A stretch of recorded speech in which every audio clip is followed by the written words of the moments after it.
चलिए बिट्टू सर, हमारे इस दूसरे सेशन में आपका स्वागत है, जिसमें हम चर्चा करेंगे फिर पढ़ाई के टॉपिक पर ही। और इस सेशन में आपको स्वागत। जी, आपका बहुत बहुत स्वागत है अमन जी कि आपने मुझे इस लायक समझा और इस सेशन से जुड़ने का मौका दिया, इसलिए आपको बहुत बहुत धन्यवाद दिल से। चलिए, मेरा पहला सवाल है, 12th के बच्चों के लिए 30 दिन का क्या रणनीति होना चाहिए? देखिए, आप भी जानते हैं कि अभी जो इंटर का एग्ज़ाम होने वाला है, उनके लिए मात्र अभी देखा जाए तो 30 से 35 दिन का शेष समय बचा हुआ है और इस समय को सही से यूज करना ही छात्रों को बेहतर सही रहेगा। तो इसके लिए छात्रों को क्या करना चाहिए, तो हम यही कहेंगे कि जो भी टॉपिक आप उसको पढ़े हुए हैं, उसी टॉपिक को रिवीजन करें, बार बार उसी टॉपिक को पढ़ें, कोई भी नया बुक मार्केट से ना लें, जो बुक आपके पास अवेलेबल है वही इनफ है, उसी को आप पढ़ें, रिवीजन करें। अगर हो सके तो आप मॉडल पेपर ले लें, क्योंकि मॉडल पेपर एक मतलब प्रैक्टिस का एक बेहतर जरिया है और इसे रिवीजन करें। निश्चित रूप से आपका रिजल्ट 30 से 35 दिन में अच्छा हो सकता है, मेरा अनुभव है। मेरा दूसरा सवाल है, 400 प्लस लाने के लिए क्या क्या करना चाहिए? देखिए, वैसे तो छात्रों को 400 प्लस या फिर और ज़्यादा नंबर लाने के लिए शुरू से ही रणनीति बनानी पड़ती है, लेकिन फिलहाल अभी आपके पास समय कम है।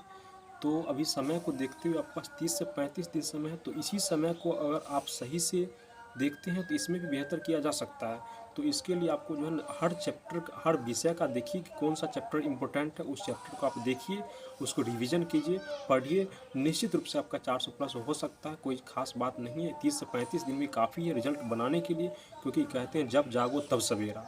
तो इसलिए आप इस चीज़ समय को अच्छे से कर सकते हैं, यूटिलाइज तो कीजिए, निश्चित रूप से आपका रिजल्ट होगा।